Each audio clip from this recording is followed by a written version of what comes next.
প্রিয় BA fourth সেমিস্টারের ছাত্রছাত্রীরা, আজকে আমি যে বিষয় নিয়ে আলোচনা করব সেটি হচ্ছে তোমাদের যে সোশ্যালজি সমাজবিদ্যা সাবজেক্টটি রয়েছে তোমাদের। তো তোমরা অনেকে রিকোয়েস্ট করেছে যে স্যার আমাদের একটু লাস্ট মিনিটে সাজেশন যদি দিয়ে দেন তাহলে খুবই উপকৃত হই। তো তোমাদের আমি 15 নম্বরের প্রশ্ন আমি দিয়েছিলাম তোমাদের। তার আগে আমি একটুখানি কোশ্চেন প্যাটার্নটা বলে নিই, তারপরে আমি তোমাদের লাস্ট মিনিটের স্টার মার্ক করা প্রশ্নগুলো বলে দিচ্ছি।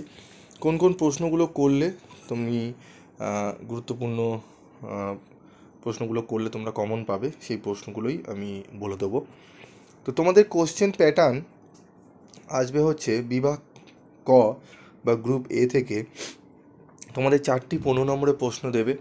সেই 4টি 15 নম্বর প্রশ্ন থেকে তোমাদের যে কোনো 2টি প্রশ্ন করতে হবে, প্রশ্নের উত্তর করতে হবে। এবং 5 নম্বরে তোমাদের প্রশ্ন দেবে হচ্ছে টোটাল 7টি প্রশ্ন, সেখান থেকে তোমাদের 5টি প্রশ্ন বেছে নিয়ে উত্তর লিখতে হবে। এবং 2 নম্বরের প্রশ্ন তোমাদের করতে হবে 5টি, সেখানেও তোমাদের কিন্তু 7টি প্রশ্ন দিয়ে দেবে। তো আজকের এই ভিডিওতে আমি তোমাদের 15 নম্বর এবং 5 নম্বরের কোন কোন গুরুত্বপূর্ণ প্রশ্নগুলো একটু ভালো করে করবে সেগুলোই বলবো। এবং তোমরা প্রত্যেকে তোমাদের আমি বইয়ের নাম বলে দিয়েছিলাম, তোমাদের সেই বইগুলো তোমরা আশা করি কিনে নিয়েছো। সেই বই থেকে তোমরা উত্তরগুলো করে নেবে এবং অনেকেই করে নিয়েছো। আমি প্রশ্নগুলো বলছি, একবার মিলিয়ে নাও, ঠিক আছে? এবং পরবর্তী ভিডিওতে আমি 2 নম্বরের প্রশ্নগুলো নিয়ে আলোচনা করব এবং 2 নম্বরের প্রত্যেকটা প্রশ্ন, গুরুত্বপূর্ণ প্রশ্নের উত্তরগুলো আমি তোমাদের চ্যানেলের মারফতে আলোচনা করে দেবো। তো দেখো, আমাদের সোশ্যালজি সাবজেক্টটি তোমাদের প্রথম যে 15 নম্বরের প্রশ্ন 2টি করতে হবে। তার মধ্যে কোন কোন প্রশ্নগুলো পড়বে? সামাজিক গবেষণায় প্রত্যক্ষবাদী পদ্ধতিটি সম্বন্ধে আলোচনা করো। প্রকল্প কাকে বলে? প্রকল্প পরীক্ষণ পদ্ধতির পরিচয় দাও। নমুনায়নের উপযোগিতা নির্দেশ করো। সম্ভাবনা নির্ভর নমুনায়নের বিভিন্ন ধরনগুলি আলোচনা করো। এই 3টি প্রশ্ন অত্যন্ত গুরুত্বপূর্ণ। আমি আশা করি এই 3টি প্রশ্ন করলে তোমরা 1টি থেকে 2টি এখান থেকে কমন পেয়ে যাবে। তবুও আমাদের আরও কিছু প্রশ্ন করতে হবে, রিস্ক নেব না, আমরা প্রশ্ন করব। উদাহরণসহ সামাজিক গবেষণায় ধারণা স্পষ্টীকরণ ও কার্যকরীকরণের গুরুত্ব আলোচনা করো, এই প্রশ্নটি দেখবে। এর সাথে দেখবে নিরীক্ষামূলক গবেষণা কাকে বলে? নিরীক্ষামূলক গবেষণার সাধারণ উপাদানগুলি আলোচনা করো, এই প্রশ্নটি করবে। যেগুলো স্টার করা রয়েছে এই 5টি প্রশ্ন পরপর, এগুলো ভালো করে তোমরা রেডি করে নিও। আশা করি তোমরা অনেকটাই উপকৃত হবে। চলে আসবো পরবর্তী প্রশ্ন। সামাজিক গবেষণার এথনোগ্রাফিক পদ্ধতি সম্বন্ধে একটি সমালোচনামূলক টিকা লেখো। ব্যাখ্যামূলক পদ্ধতি সম্পর্কে আলোচনা করো। পরিমাণগত বিশ্লেষণ আলোচনা করো। যেগুলো স্টার রয়েছে ভালো করে রেডি করে নেবে। এবং তোমাদের যাদের একান্ত পড়া হয়নি তাদের বলবো বেশি বড় করে উত্তর পড়তে যাবে না, কারণ সময় খুব কম, তোমরা পেরে উঠবে না। তাই প্রত্যেকটা প্রশ্নেরই অল্প অল্প করে উত্তর তোমরা করো, ঠিক আছে?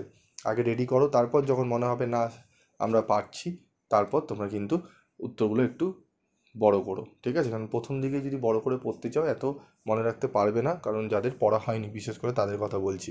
যাদের পড়া হয়ে গেছে তাদের কোনো অসুবিধা নেই, যারা কলেজে রেগুলার ক্লাস করেছো তাদের অসুবিধা হওয়ার কথা নেই। তো দেখে নাও আমাদের 9 নম্বর, 10 নম্বর, 11 নম্বরের প্রশ্নগুলো রয়েছে। দেখো, ডকুমেন্টারি বলতে কী বোঝো, এর বৈশিষ্ট্যগুলি লেখো। নমুনা পদ্ধতির প্রকারভেদ আলোচনা করো। গুণবাচক গবেষণা প্রক্রিয়া কী, এর প্রকার হিসাবে সাক্ষাৎকার ও একক বিশেষ সমীক্ষার গুরুত্ব। সামাজিক গবেষণায় প্রশ্নমালা পদ্ধতির সুবিধা অসুবিধাগুলি আলোচনা করো। এবং সামাজিক বিজ্ঞানের গবেষণা কার্যে ব্যবহৃত পদ্ধতি ও কৌশল ব্যবহার করো, ঠিক আছে? গবেষণা নকশা কাকে বলে? সমাজতাত্ত্বিক গবেষণায় এর প্রকারভেদ, সমাজতাত্ত্বিক গবেষণার প্রকারভেদ সম্পর্কে লেখো, ঠিক আছে? এই প্রশ্নটিও অত্যন্ত গুরুত্বপূর্ণ। টোটাল এখানে 14টি প্রশ্ন দেওয়া রয়েছে, তবে 14টি প্রশ্ন তোমাদের পড়ার দরকার নেই। প্রথম 5 থেকে 6টি প্রশ্ন পড়বে এবং লাস্টের এই 14 মার্কসের কোশ্চেনটি 14 নম্বরের প্রশ্নটি পড়ে নেবে, ঠিক আছে? এই প্রশ্নগুলো পড়ো, আশা করি তোমরা অনেকটাই উপকৃত হবে। চলে আসবো আমরা 5 নম্বরের প্রশ্ন। 5 নম্বরের প্রশ্নগুলো দেখে নিই, চলো। 5 নম্বরের প্রশ্ন দেখো, বর্ণনামূলক গবেষণা কী? ক্ষেত্র গবেষণা বলতে কী বোঝো? গুণবাচক গবেষণার গুরুত্ব কী? স্তর বিন্যাসী নমুনা চয়ন কী? ঠিক আছে? পপুলেশন ও স্যাম্পেলের মধ্যে, এটা স্যাম্পেল হবে, স্যাপ্লি হয়ে গেছে, এটা স্যাম্পেল হবে, হ্যাঁ, CMPLE, এমটা পড়িনি। আর মধ্যে পার্থক্য কী? এই 5টি প্রশ্ন এখান থেকে পরপর যে 5টি প্রশ্ন দেওয়া রয়েছে, এই 5টি প্রশ্নই কিন্তু তোমাদের অত্যন্ত গুরুত্ব সহকারে প্রত্যেকটি প্রশ্ন করে নিতে হবে। এর মধ্যে থেকে কোনো প্রশ্ন বাঁচবে না। যদি এই 5টি প্রশ্ন এবং তার সাথে মুখোমুখি সাক্ষাৎকারে কী কী কৌশল ব্যবহার করবে, এই 6টি প্রশ্ন যদি করে না, আমি আশা করি এখান থেকে 3টি প্রশ্ন 100% তোমরা কমন পেয়ে যাবে, এবং বাকি আরও 2টি প্রশ্ন কমন পেতে তোমাদের পড়তে হবে আরও কিছু প্রশ্ন, সেটি দেখে নাও। 7 থেকে ধারণা ও চলক বলতে কী বোঝো, প্রকল্প নির্মাণ কী, সরল পক্ষপাতহীন নমুনা চয়ন কী, সম্ভাবনা অনির্ভর নমুনা চয়ন কী, সামাজিক গবেষণার তুলনামূলক পদ্ধতির বৈশিষ্ট্যগুলি কী কী। এই যে 11টি প্রশ্ন দিলাম, এই 11টি প্রশ্ন যদি সবকটাই করে যাও, তাহলে আমি আশা রাখি তোমরা মিনিমাম 4টি প্রশ্ন কমন পেয়ে যাবে। ঠিক আছে, 5টি প্রশ্ন কমন পেতে গেলে একটু আরও পড়তে হয়, তবু আমি চেষ্টা করেছি যেগুলো গুরুত্বপূর্ণ আসার মতো সেগুলো তুলে ধরার। তোমরা 4টি প্রশ্ন এখান থেকে কমন পেয়ে যাবে, এটুকু আশা রাখি।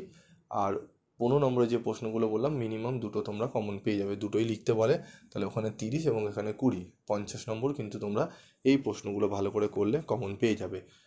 চলে আসবো এর পরবর্তী ভিডিওতে, আমি অবশ্যই আলোচনা করব, সেটি হচ্ছে 2 নম্বরের প্রশ্ন এবং উত্তর নিয়ে।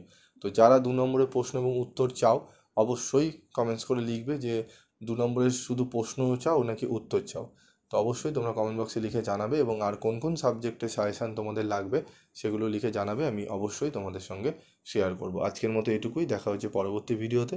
সকলে ভালো থেকো, সুস্থ থেকো।